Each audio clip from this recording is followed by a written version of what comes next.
In 2007, TV network CBS dropped 40 kids in the middle of the New Mexico desert as part of a brand new reality show. These kids would have to build their own society from scratch. And if this sounds like Lord of the Flies to you, well, it was meant to. We were on this mission together, and we were going to prove to the world that we could make a better society than adults could. I'm Josh Gwynn, and I want to know what this wild TV experiment was really about. Split Screen, Kid Nation, a 6-part podcast from CBC. Available now. You're listening to a Frequency Podcast Network production. This season of Island Crime contains material that might be difficult to hear. Sweethearts explores themes of human trafficking, sexually exploited youth, violence, and murder. Please take care while listening.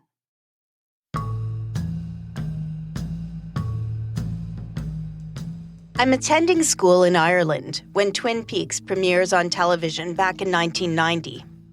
I remember getting a call from a friend back home, telling me about this incredible and disturbing new David Lynch show featuring a dead girl with my name. Of course, I watch it, and years later I take a road trip down across the border. I sit in Tweed's Cafe in North Bend, Washington, the Double R Diner where Dale Cooper enjoyed a cup of coffee and cherry pie. And yes, the cherry pie was good. Working on Sweethearts, learning about Cheri, Kim, and Melissa has me thinking about the fictional Laura Palmer once again. Laura is the first sexually exploited youth I can recall seeing on TV who actually has a three-dimensional character. She's a homecoming queen. She's a victim. But she's also strong. The real-life mystery of who killed Cheri, Kim, and Melissa is every bit as chilling as the fictional death of Laura Palmer. Their murders need to be solved. Their stories deserve a better ending.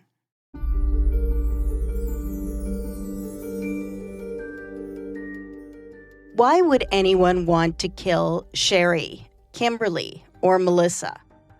In the last episode, I explored the scene back then, the Victoria Stroll, where these teenagers were being trafficked, exploited for sex. In the next 2 episodes, I'll focus on who might have had a motive for the murders. I'm Laura Palmer, and this is Island Crime Season 6, Sweethearts. Episode 5, Boyfriends. Don Bland is the retired major case police detective from Victoria who first mentions the unsolved cases to me. He's reluctant to talk directly about them as they're still open. Don tells me he worries about inadvertently revealing holdback information, details from the crimes that have not been publicly released.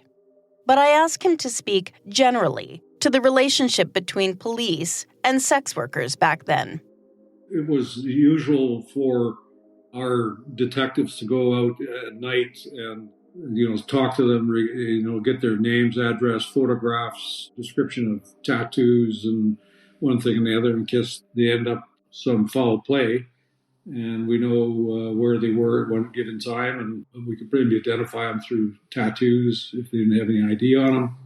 Just get to know them, because there's a lot of stuff that goes around prostitution as well. There's the pimps, drug dealers, assaults. From Don's perspective, murders of women involved in the sex trade are some of the toughest to crack. Well, it's a pretty obvious part of a murder investigation is that when you're murdered, statistically and more than likely, you've been killed by somebody you know, whether it be a romantic partner or whatever. But what makes prostitute and general stranger murders difficult to investigate is there's very little or very short contact between the victim and the person that's killed them. So the associations are hard to make.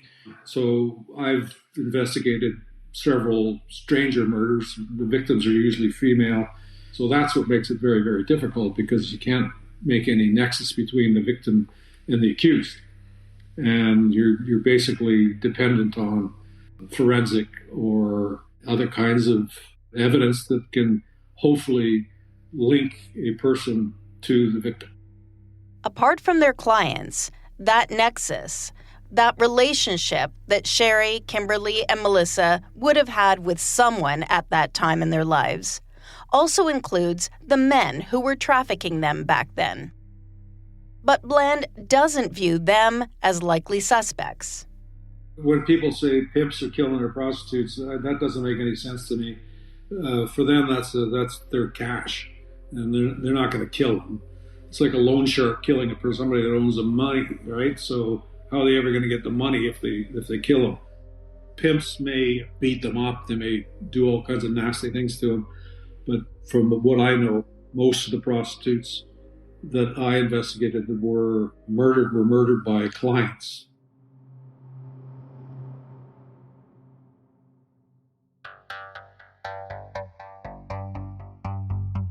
As I've been working on this series, I've been making an assumption that Kimberly, Cheri, and Melissa were most likely killed by a client. They were all last seen on the stroll. Certainly, Kimberly Gallup's murder scene seems to point to a client, the man last seen leaving the hotel room where she is found dead. But I'm trying to avoid confirmation bias. Which is to say, I'm trying not to interpret each new piece of evidence in a way that supports the idea that the murders of these girls is linked. There may have been other reasons for someone to want these teenagers dead. We know both Kimberly and Cheri were pregnant. Both are believed to have been planning on getting out of sex work. Could one of their traffickers or a boyfriend have been angered by that decision? Lisa is the young woman who was working in the sex trade at the same time as Kimberly Gallup. I introduced you to her in the last episode. Lisa was working with Kimberly on the night she was killed, and she wonders if her friend Kimberly was killed by someone in what she describes as their family. Lisa believes it's possible that one of Kimberly's traffickers could be responsible for her death, and perhaps the death of others as well. I'm not identifying Kimberly's pimp by his last name, because he could not be reached for comment, and he's never been charged by police. When it first happened, I freshly felt that that person that she left with in the cab is the person who did this to her. But as time went on, and there was another girl that was murdered that was part of our family. Her name was Crystal. You might know about her as well. She was 8 months pregnant, and she was found face first in a toilet strangled. I kind of started feeling that the person that we all worked under, Dale, I kind of feel now that what happened to Kimmy, what happened to Crystal was not done by a customer. It was done by someone in our circle. I feel that strongly to this day.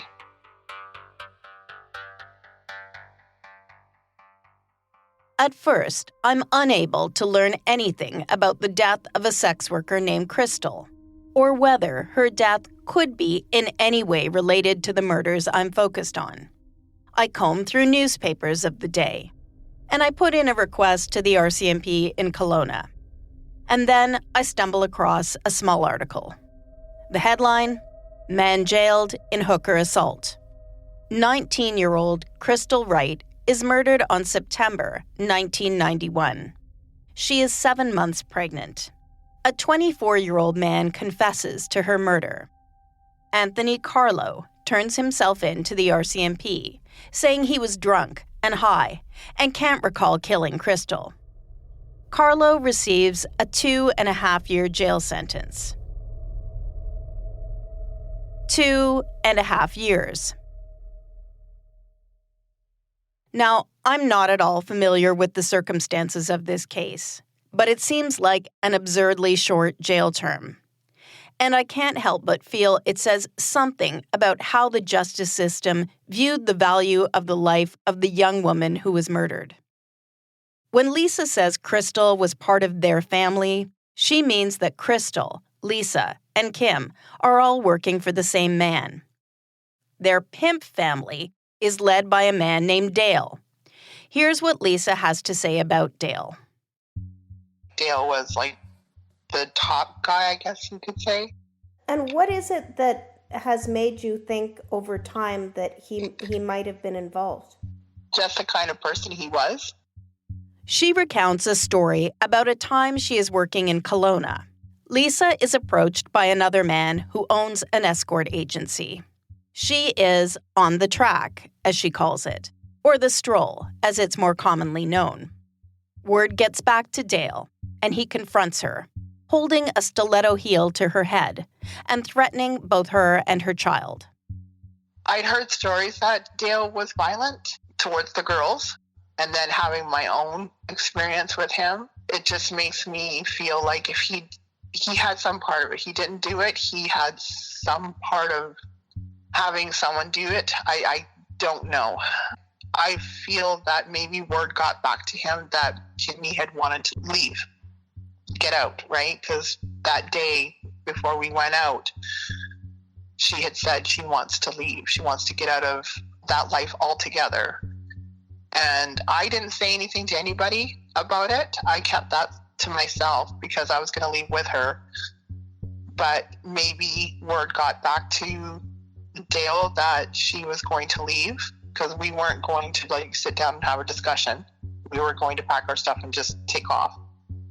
And in that lifestyle, the men that control the women don't like that. I have a very strong intuition, and that's what got me through my life and kept me safe, was listening to my gut instinct. And the voice is very strong about feeling that she was not killed by a customer. She was killed by someone she knew. Lisa will leave and return to work in the sex trade for a few years. It's in Vancouver that she once again encounters Dale. I don't know, it's like he was staying in some abandoned building, like a building that he found a way to get in, and he was living in it. He was not doing well. He was basically a bum, dirty looking, stuff like that. She warns the woman she is with to steer clear of Dale. Don't visit him. Don't come back to him. Don't go near him. He is a bad man. He is dangerous. And I am worried for you. I'm worried that he might do something to you. I'm trying to track down Dale, but so far, no luck. Lisa has said he appeared to be in bad shape the last time she saw him in Vancouver years ago. I've yet to get a lead on where to find him. And it's possible he could be dead. I'm anxious to speak to anyone who was close to any one of the teenagers back then. I managed to connect with one of the men who was once involved in trafficking Kimberly before she begins working for Dale.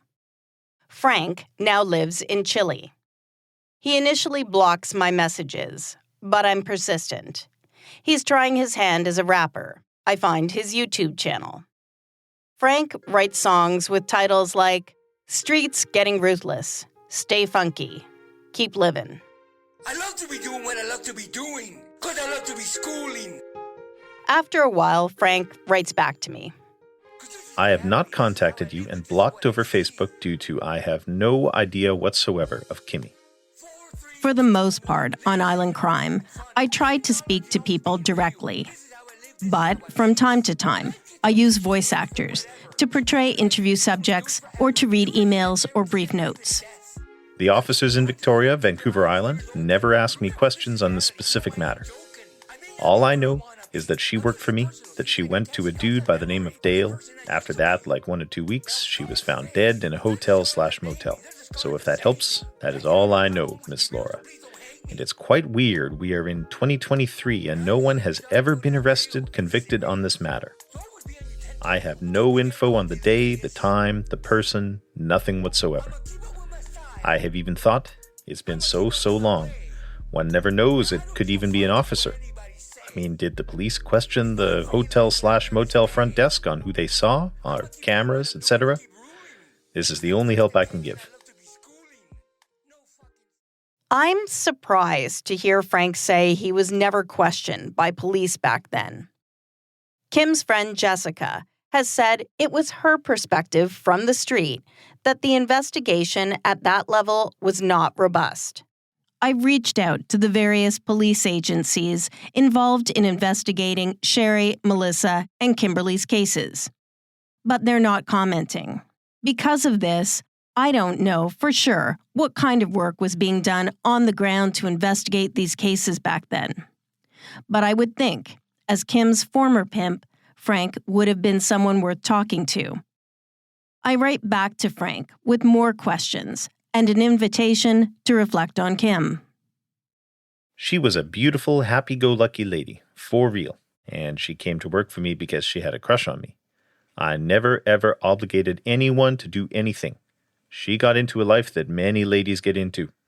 As far as I can remember, she did not consume drugs and was not an alcoholic. She was a great young lady. I continue to encourage Frank to speak to me. He's telling me he knows nothing. But again, a man who was Kim's pimp will almost certainly have some information that could be helpful. Kimmy was working as a prostitute when she was killed, and she worked for me in the same. No, she was not my girlfriend. After some time, she went with Dale, who was known in Victoria. He had many ladies that worked for him. Okay, Miss Laura Palmer, that is all I can say, because I do not have more info. Okay, miss, if I did, I'd let you know. Because Kimmy should have never been in that hotel-motel. She never deserved that. Why would anyone do that? Gets me. Even though in that working trade, many ladies do get raped, etc. Okay, miss, good evening. We trade emails back and forth, but he won't agree to a recorded interview. I hope you do truly find the killer or killers one day, so that the family could at least have true justice for Kimmy. Okay, please try to get archives from the Victoria Police. Trust me, if I knew something, I'd have cooperated. I was never even asked/questioned from the police in Victoria, nor anyone I knew was ever interrogated of this matter. So Frank is a dead end, at least for now. I want to get a better understanding of that relationship between a pimp and girls like Cheri, Kim, or Melissa. It's clear from earlier conversations that in many cases, these are young men who Romeo their way into a relationship with the girls, pretending to be their boyfriends, telling them they are loved. I think about Frank describing Kim as having a crush on him. That would have been helpful in luring her into a pimp family. But if Lisa's instinct is right, if it's possible, one of their traffickers could have killed one or more of these teenagers, I want to become better informed on what that bond looks like. So far, I've been unable to track down the men who were pimps for Cheri or Melissa. But I do find someone who's a bit of an authority on pimping. In fact, he wrote the book on it. Raised in Pimp City is a book written by a pimp. Meet former pimp turned author, speaker, and nonprofit founder. My name is Armand Lawrich King.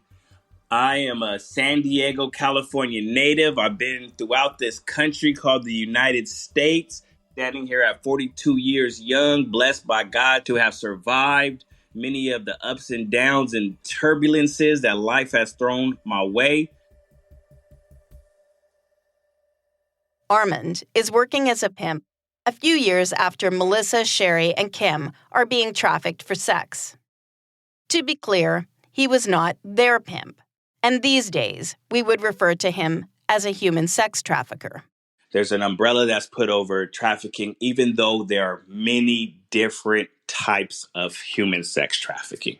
What I am familiar with and what I know and grew up in is called trafficking now. But when I was younger, it was just called pimping and prostitution. It was the game.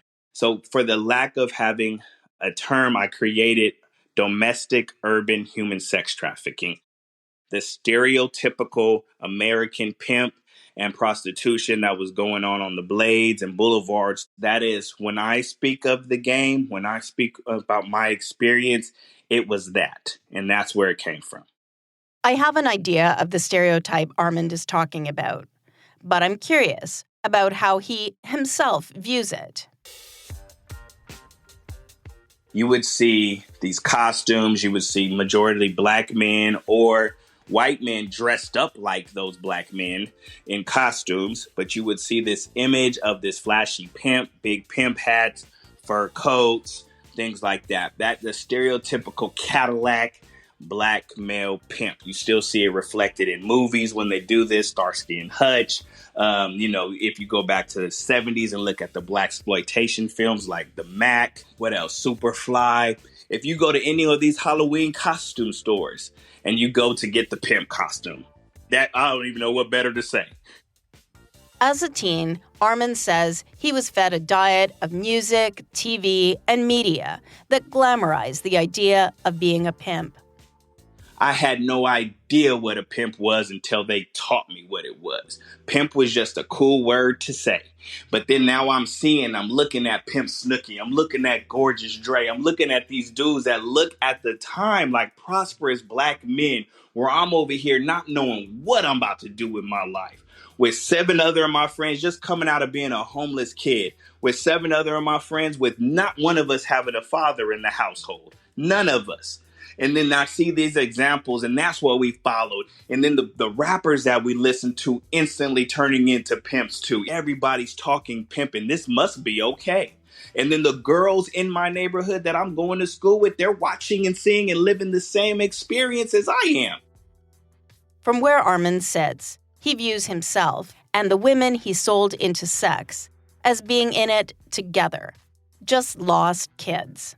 We had no options. It was like the choice of no choices. And the same things that led myself and young men led the girls into. I'm from the crack epidemic. I'm speaking from experience. And we were looking for a way out. Armand's decision to become a pimp happens when he's a teenager. As we talk, I'm thinking about young Kimberly, Cheri, and Melissa. They were also teens when they are lured into being sold for sex. Lured by someone like Armand. I went down that path because it seemed like that was the lesser of the evils. I tried to sell crack. I lasted all of 2 days. I saw what gangbanging did to my older relatives and family members and people in my neighborhood. You're going to die. Okay, what now is there for me? Not a damn thing. And at the time, they seemed happy. The women seemed happy. The men seemed happy and prosperous. All it took was somebody to introduce it. It was my best friend who was with my homegirl, one of my good friends. They were both dating. And then they saw this. They had a conversation. And now 5 of us kids are at the bus stop watching her take her first date. And she came back with money and a smile. Oh, this can't be bad. As he describes the group of kids waiting for their friend to come back from that first experience of being sex trafficked, I tried to put myself in her shoes. Armand has just described her as going on a date. That's the lingo. But it's not a date. It's a sexual transaction for money. It's not legal. She's a child. She can't consent. She returns to her friends smiling. Maybe one of those boys has said he's her boyfriend. Maybe she's trying to please him. Maybe she's frightened of him. 16, 17, 18, 19 years old, 20 years old, where all you're pushing into your own brain is being brainwashed that pimping and prostitution is okay. Matter of fact, your mom's not even telling you it's bad. She's happy you're not selling crack or killing people. So you're further going down this rabbit hole until one day, as you get older, and you're like, damn, you've bumped your head so much, you fell through the cracks so much, you've lost lives. Then you realize as you get older, this is not okay. But to a 16-year-old mind, lost, dazed, and confused, that seemed like the way out. I was wrong. I'm getting the sense Armand has told these stories a few times. In fact, I know he has. I've read his words in old articles, and I've seen him on YouTube. And as much as he will repeatedly tell me he knows what he was doing is not okay, on some level, I feel like he's still trying to diminish the role he played in exploiting sex for money. With me personally, I was always just an entrepreneur and a hustler. Being involved in the game was a piece of my life. I just liked and wanted money. So when that didn't work, I was selling more weed or I was doing something else. It was not the act of pimping that made me happy. And I even used to tell my friends, I'm not a pimp. I used to say I'm a MAC, master all categories, MAC. I'll do whatever I need to do to make money. Still, I appreciate how upfront Armand is being about his desire to make money as a pimp. It's really unusual to hear this perspective voiced at all. So I press him to tell me more about what service he is actually providing to the young women he's trafficking. Your service is the same thing somebody who goes and works for a job is for a boss. The boss gives you direction, it gives you a mission, it provides you the atmosphere to do it, and then you're the worker, you go make the money. You go do the work while the boss directs. Same concept, a sick version of that concept, but the same concept. It's nothing crazy, and everybody's different. This isn't cookie cutter, so the way one dude operates is not necessarily the way the same other dude operates. It's a sick, twisted version of a job, and that the pimp is the boss. He's the director, the guiding point, the coach. In a nutshell, what the pimp is doing is instructing, giving guidance. It's called the game, telling you how to do things. He's operating a business. They're keeping people in accordance with what they're supposed to be doing. Pretty much guidance. It's your coach. It's your person teaching you what to do, instructing on top of the security, managing the money. This alliance between a pimp and the human being trafficked looks very different depending on which side of the transaction you're on. I've heard those close to Kim, Cheri, and Melissa talk about how, at least at first, they viewed these young men as their boyfriends, family even. But to Armand, it's a profitable game, and he's the coach.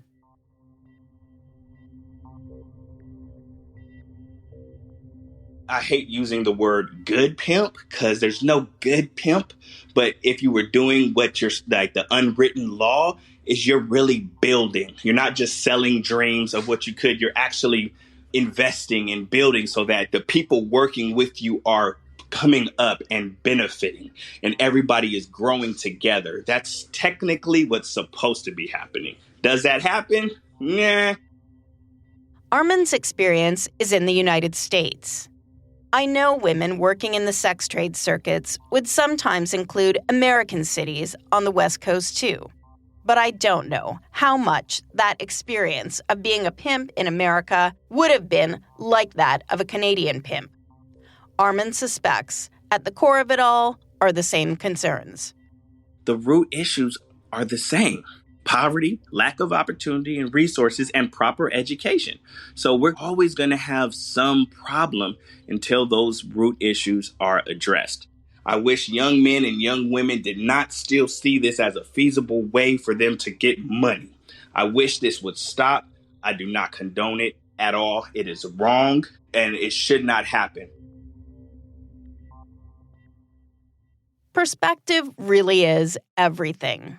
The name is Dr. Raven Bowen. I am currently the CEO of National Ugly Mugs, which is a UK-based charity that supports sex workers in reporting violence and also does victim support. Shortly after I speak with Armand King about his life as a pimp back then, I interviewed Dr. Raven Bowen. Back when Armand is pimping out girls in the 90s, Raven is on the streets in BC trying to support them. I've heard all kinds of rationales around why people engage in pimping and lots of historical ones, lots of cultural ones.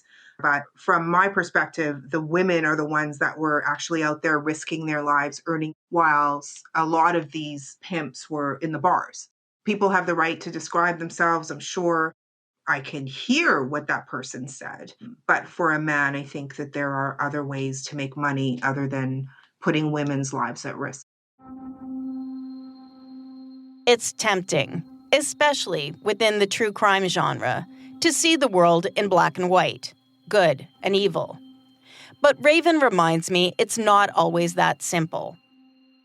Not all pimps are created equal. Some pimps they would be engaged in the pimping activities, but they were the intimate partners of some sex workers. Some were absolute gangster exploiters. Because sometimes in some situations, the woman would do sex work and the man would do B&Es, right? Like you'd be breaking into cars and stuff and then they would come together to try and share resources and form a life. So definitely not monolithic.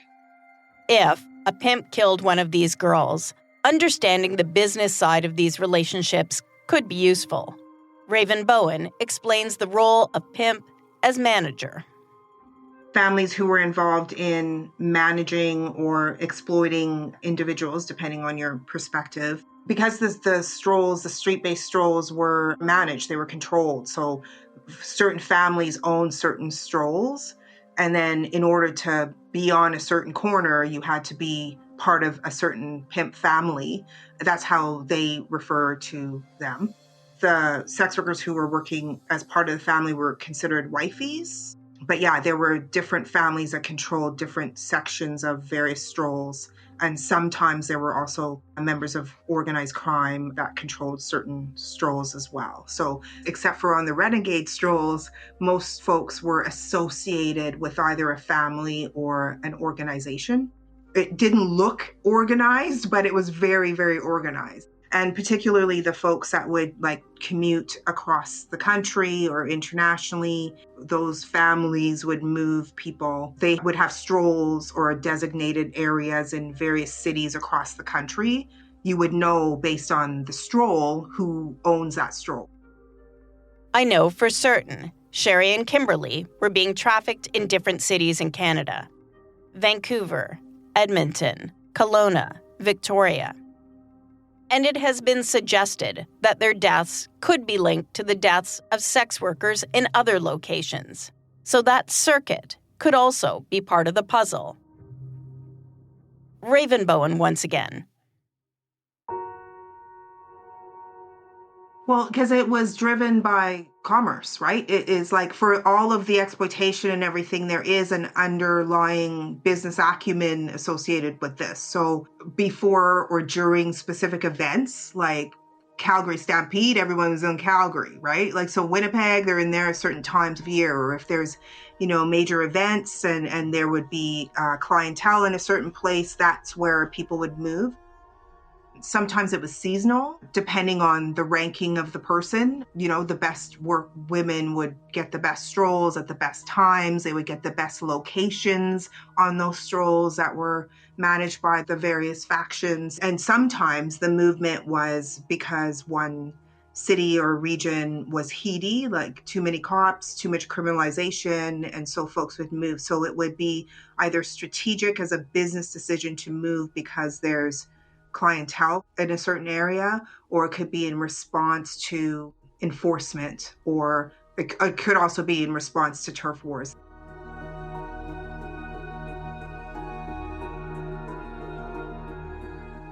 Turf wars are not an angle I'd considered at all in the deaths of these young women. I think about that tip from Cheri, Cheri's high school friend. She has heard that a woman is a possible suspect in Cheri's murder, and she's heard that information from a detective. Could a woman involved in the sex trade have killed off rivals? Honestly, this seems so unlikely to me, but I'm trying to keep an open mind. The pool of suspects with opportunity and reason to kill a young woman being trafficked in the sex trade is substantial.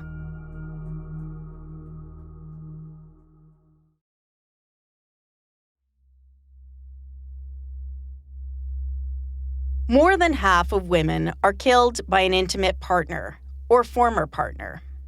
Is it possible someone close to the girls, not a pimp, not a client, but a boyfriend, could have killed one or all of them? I'm trying to learn more about the men who were close to Kimberly, Melissa, and Cheri at the time of their deaths. I tracked down a friend of Melissa Nicholson's. This source has never agreed to a recorded interview. They tell me to this day they remain fearful. My source met Melissa through a group of friends. She writes, I saw her not long before she was found. Her face was bruised. She was with one of her pimps. We made eye contact. She had a black eye. She was crying and she was with a guy. He was like pulling her by the arm down the street, Esquimalt Road. I blocked out a lot from those years. I remember a black truck. I heard a screech. Melissa was in a black truck. She was in the middle of the driver and passenger. The truck skidded off out of 7-Eleven on the corner of Esquimalt Road and Admiral's Road. They tell me the first names of Melissa's pimps at the time are Rick and Sonny. Now, you may recall Melissa's brother Sean talking about Melissa's boyfriend at the time she's murdered, the man with one leg. It turns out my source also knew Melissa's boyfriend. His name is Daryl. When Melissa and he fought, she would go back to her pimps. I wouldn't see her for a bit until she couldn't take it anymore. Then she would go back to her boyfriend. He had money from a motorcycle accident. I remember when he bought her a car, a yellow Corvette. The smile on her face I'll never forget. She took me with her for the first drive. I remember she told me she wanted a better life for herself. They tell me the car Daryl gave Melissa was an older model yellow Corvette. It had been fixed up. This mention of a sports car reminds me of Kimberly, sitting around in her father's garage as he tinkers with vehicles. Kim is interested in car racing. Her father mentions Kim is a trophy girl at the Speedway. Back then, Western Speedway was located just outside of Victoria. It was Canada's oldest track, in operation since the 1950s. Could this be relevant in some way? Finding Melissa's boyfriend Daryl takes me a while. He's moved around a lot. He no longer lives on the island. Hello, is this Daryl? This is Daryl. Hi, Daryl. It's Laura Palmer calling from Vancouver Island. Yeah. How are you? It's been more than 30 years since Daryl's former girlfriend, Melissa Nicholson, was murdered. Well, I was kind of surprised because when I got your text message, I don't have a computer. I don't have a smartphone. I've got an old-style flip phone. Yep. And I heard that there was somebody looking for me. And so when your message came up on my phone, all I seen was Melissa Nicholson. So, yeah, it's kind of surprising and stuff like that. I haven't thought about it in quite a while, but I was always kind of wondering what happened, if anything was ever solved. Or I ended up taking a polygraph test, and I passed, of course, because I know I didn't do nothing. But I've always kind of thought about it in the back of my head of, what really happened? Did I ever find anybody? Is there TSI, DNA, finding somebody? Or I was always kind of curious what happened. I asked Daryl to go back in time. He tells me he's now almost 60. I'm asking him to cast his mind back to his late 20s. I actually met her in a bar. Like I had moved here. As best Daryl can recall, it's the fall of 1987. Melissa would be about 15 years old. She's sporadically attending an alternative school. Daryl tells me Melissa looks older. He says from the moment they met, they were together almost instantly. Well, I thought she was gorgeous because that's why we ended up going out and stuff like that. But she was a good-sized girl. She had a nice figure and stuff like that. And it's something that, she kind of stood out in the crowd. We'd go to a bar or something like that. I would get ID and she wouldn't because she looked very mature. She acted more mature. She wasn't some little giggly schoolgirl or anything like that. Daryl tells me he's encouraging Melissa to stay in school, that he spends time getting to know Melissa's mother. Well, we used to go over there all the time. She went to alternative school, and I I used to try to keep her going to school, and, I try to stay on the straight and narrow, because she was a handful, but she just kind of got into the cocaine, and once that started happening, and went downhill from there. As Daryl describes Melissa's love of partying, it strikes me that this is how Kimberly Gallup's parents describe their daughter at this age. Skipping school, not wanting any rules. Melissa's brother Sean talked about his sister as being scrappy. Here's how Daryl characterizes that aspect of Melissa's personality. She didn't go out of her way to, cause trouble or anything like that, but she wasn't one to back down. Daryl and Melissa break up and get back together, on and off. She was a great person. We used to get along really good, kind of talk about getting married sometimes. The West Coast is one of the few places in Canada where you can ride a motorcycle year-round. Vancouver Island's climate has been drawing motorcyclists west for years. Daryl says at that point in his life, in his 20s, he's really just trying to figure out his path. He's doing some drywalling and is taking a blackjack dealing course. He tells me BC Ferries is talking about having dealers on board, and he's training for that opportunity. And then, on October 16, 1988, Daryl's life takes an unexpected twist. Somebody ran a stop sign. I was coming down to Malahat, and I had my leg amputated. Melissa's brother Sean described how his sister helped care for her boyfriend during this period. It turns out the accident actually brings Melissa and Daryl back together. They were going to send a nurse over and change the bandages. Well, because I was back with Melissa at the time, that she ended up changing the bandages rather than have some stranger come over. Melissa is just a teenager, but now she's caring for her older boyfriend as he wrestles with the trauma of losing a leg. She's changing the dressings on his amputated leg. They are living together, and Daryl begins trying to rebuild his life. He's planning to pursue training as a mechanic, and Melissa is interested in becoming a hairdresser. Daryl is hoping for a settlement to compensate for the loss of his leg. When that money comes in, it's a game changer. She actually got $10,000 from the settlement. I actually helped her buy a 78 Firebird at the time, and this was shortly before she kind of got carried away on things. So, a 78 Firebird? Yeah, same as Smokey and the Bandit. Yeah, so that would have been a pretty incredible car to have. But it was a plain one. It had a 6-cylinder engine, it was the plain Jane one. More, wasn't Smokey and the Bandit style, but you could turn it into it. And because that's what I was doing, is getting into mechanics and cars and stuff like that. I had a 69 Chevy, drove that around, and like I say, when she got her settlement, I got her the Firebird. Daryl's teaching Melissa how to drive. This is the car her friend recalls her being so happy about. A Firebird, not a Corvette. These are the dream cars of my teenage life as well.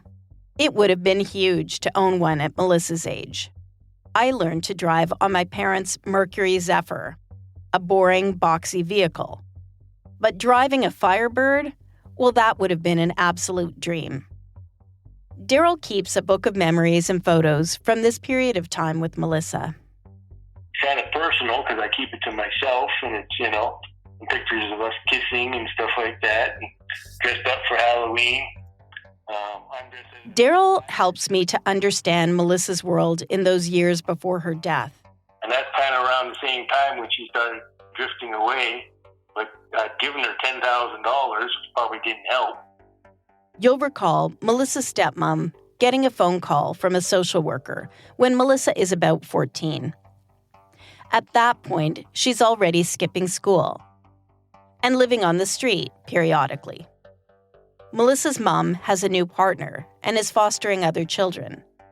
So when Melissa meets Daryl, a man much older than her, a man with a motorcycle and dreams, she may have imagined a future together. Who knows what might have happened were it not for that motorcycle accident and the sudden influx of cash from the settlement. There was a girl across the street from her, I think it was Debbie, and she used to babysit for her. She started off getting paid regularly for it, because, she'd go here or there. It was right across from her mom's house. Eventually, she started getting paid in cocaine. Once I got the settlement, that was going to Camosun College to take auto mechanics. And so she kept wanting to party. I kept wanting to go to school, and it just wasn't, it basically didn't come home anymore. So far, I've had no luck reaching the Debbie Daryl refers to. She has a common last name, and it's also possible, given the nature of her alleged relationship with Melissa, she will be a reluctant interview. Melissa is still so very young at this time. She's 17. Daryl believes she's trying out cocaine. This is not something I've heard from anyone else. Her relationship with Daryl has hit a rocky patch, and their paths are diverging. Like we were living together, but she stopped coming home. She started getting the cocaine, and she'd stay out all night. I was trying to do auto mechanics and, go to school, and it just wasn't working. And then I heard she was on the street. That's basically when she kind of disappeared. He doesn't know where Melissa is living, but not long before she's killed, Daryl spots Melissa's car. Actually seen the Firebird. As you go out of Esquimalt, there was a campground type of behind a fort fence at the time, and I'd seen the car there, and there was kind of long-term housing where you could rent a place by the month. I'd seen the car, but I didn't see her. He says it's only a few months after the breakup that he learns she's become involved in the sex trade. Once she disappeared, I just heard stories. Well, she's working on the street. And not much later, he hears Melissa has been killed. And I heard about her, guy that I was doing mechanics with let me know that she was in the paper, told me about it, that she passed away. That she was found out Shawnigan Lakeway. They found her beaten to death, naked in the ditch.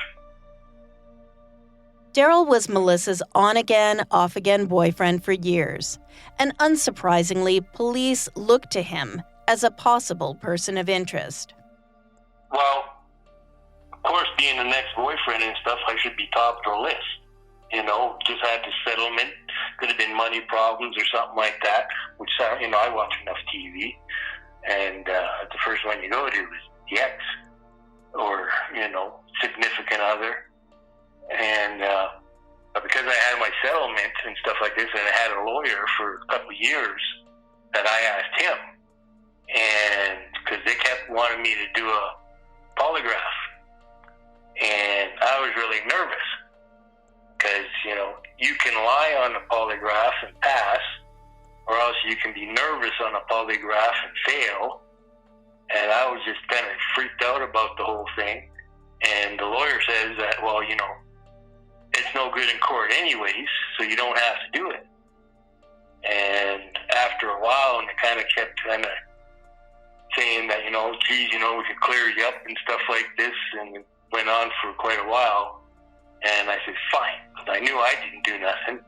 So I took the polygraph, and then I passed. And I even made them give me a statement of, okay, these were the questions that were asked, and you passed.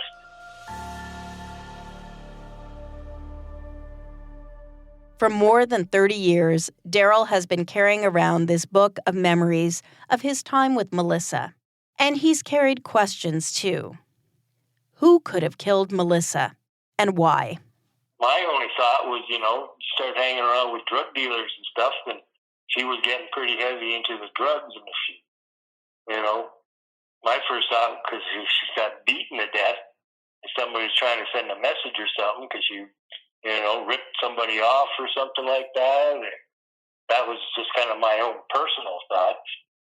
He also wonders if the money from the settlement played a role in the hand fate dealt them. A all of a sudden you go from welfare to $150,000. And then she got $10,000, and so got her a car anyways to try to do something with the money. But that kind of, once the money started coming around and partying a bit too much, probably myself included, but she just stopped coming home, and she ended up kind of disappearing from my life, basically. But she was a good person, and it was all great until it wasn't. Daryl, the older boyfriend, a would-be blackjack dealer with a '69 Chevy and one leg. Like everyone else in Melissa's life, Daryl is still waiting, hoping for answers and justice. I always kind of wondered in the back of my mind, did they find anybody? Was there DNA, when anybody looked back into it or something? I still don't know whether Melissa's case is linked to Kimberly's or Cheri's. And I'm doing my best to keep an open mind, to learn as much as I can from the people closest to them in the period leading up to their deaths. The pimps, the boyfriends. And there's that possibility that if a suspect can be identified for one of the victims, he or she could yet be linked to the others. Ahead, the unorthodox way, I learned the detective who now holds Cheri's file believes she was likely the victim of a serial killer. We were finding sex trade workers that are still listed on our police database as missing, and all from the same time frame. So I have absolutely no doubt at all, that around 1990, 1989, 90, 91, that there was a serial killer in Victoria killing street workers. Yeah. I'm Laura Palmer, and this is Sweethearts, Island Crime, Season 6. If you or someone you know may be a human trafficking victim, call the Canadian Human Trafficking Hotline at 1-833-900-1010. The hotline is a confidential, multilingual service. It operates 24/7 to connect victims and survivors with social services, law enforcement, and emergency services.